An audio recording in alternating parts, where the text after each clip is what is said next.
Y a continuación, el informe de Jeremy Diamond, que le advierto tiene imágenes perturbadoras. There are no bullet holes or shrapnel wounds marking this man's body. His bears the signs of a far more silent killer: starvation. At 41 years old, Mohammed al-Hassanat is one of at least 45 Palestinians who have died of malnutrition in just the last week, according to the Palestinian Health Ministry. An entirely man-made humanitarian crisis in Gaza, now reaching unprecedented levels. The question now is not whether starvation will claim more lives, but who will be its next victim. Most food stocks have run dry. Malnutrition cases are skyrocketing, and there is only so much Gaza's under-resourced hospitals can do. At one of the few soup kitchens still serving meals, the growing desperation of Gaza's population of more than 2 million is clear as day. 28 Western nations, more than 100 humanitarian aid organizations, and top UN officials have all said Israeli policies are to blame for the starvation crisis now unfolding. That's because Israel imposed a total siege of Gaza between March and May. And since then, Israeli restrictions on the entry and distribution of aid have snowballed into an utterly avoidable disaster. I don't know what you would call it other than mass starvation. And it's man-made, and that's very clear. And this is because of blockade. Israel denies it is using starvation as a weapon, pointing to hundreds of aid trucks inside Gaza awaiting UN pickup. The UN says Israeli authorities have repeatedly failed to authorize safe routes to pick up those stockpiles. But the reality of starvation is impossible to deny, including for Israeli news channels, which rarely broadcast such images. Fadia Abu Namus has been in line since 6 a.m., hoping to fill a pot of lentil soup to feed the 9 members of her family. We've had enough of starvation and oppression, enough of staying in the streets like dogs, where no one looks at us, where we can't find anything for our children to eat or drink. Signs of hunger are everywhere in Gaza.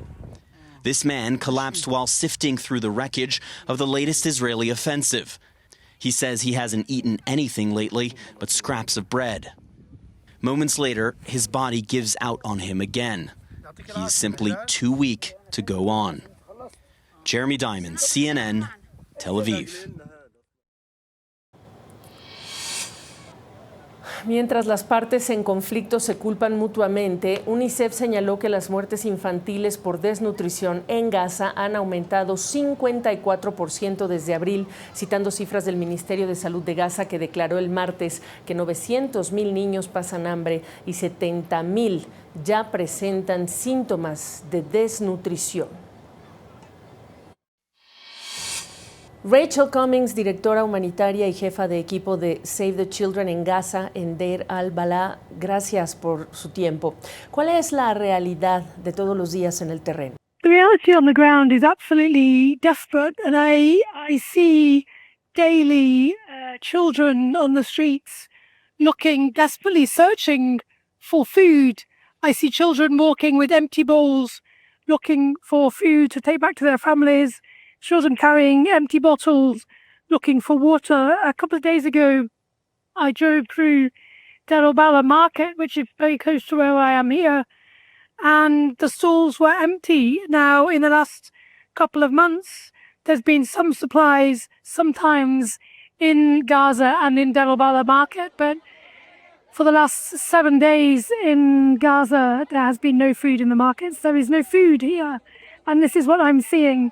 And the situation, I say it cannot get any worse, and it seems to get worse every day for children here. Buscar alimentos y suministros es un esfuerzo de vida o muerte para la población civil. So I've spoken to many members of my team. I have a team of over 200 people working with us for Save the Children in Gaza, and some of their family members have had to risk their lives to go to try and find food at the Gaza Humanitarian Foundation food points, which are all within militarized zones. So literally people are having to enter militarized zones to try and find a bag of flour, a bag of pasta, the food not available in the open market. And we know throughout this war, hospitals have been targets and have been attacked during this conflict. So access to healthcare has been completely disrupted.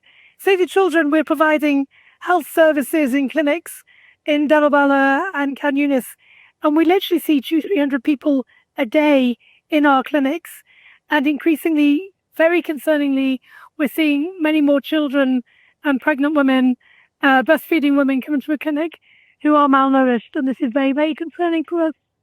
Israel niega repetidamente que esté creando hambruna y apunta a Hamas como responsable de esta situación. Well, what I see is children absolutely desperate and losing hope for the future. We know that the UN and other UN agencies, WFP, for example, are desperately trying to bring in humanitarian supplies, including food supplies. We know that this needs to be done at scale. Save the Children, our partners, the UN, the humanitarian community in Gaza.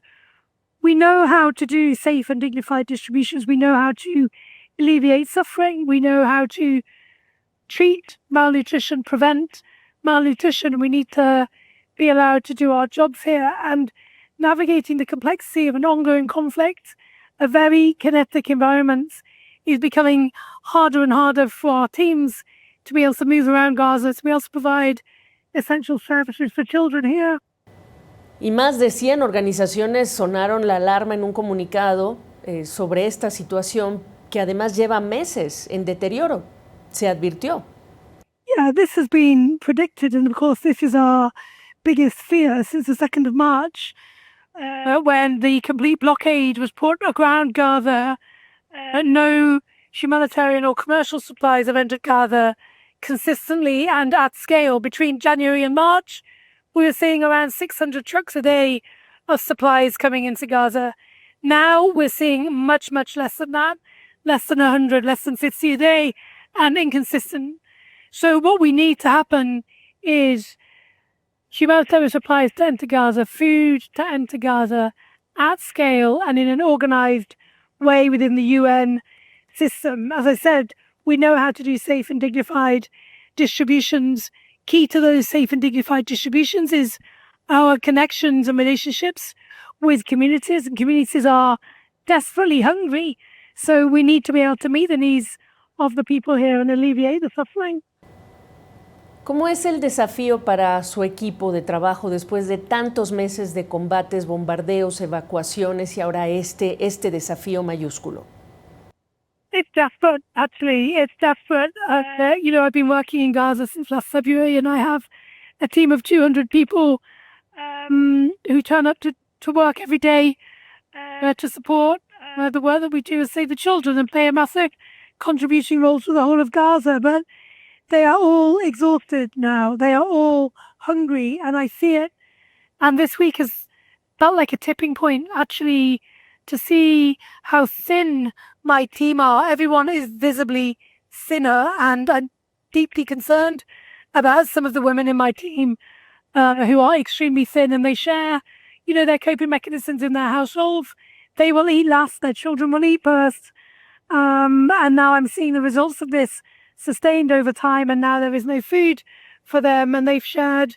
So they worry and they're scared about going home because they have no food to take home with them to feed their children. Le pido un último mensaje para nuestra audiencia sobre lo que está viviendo allá en Gaza.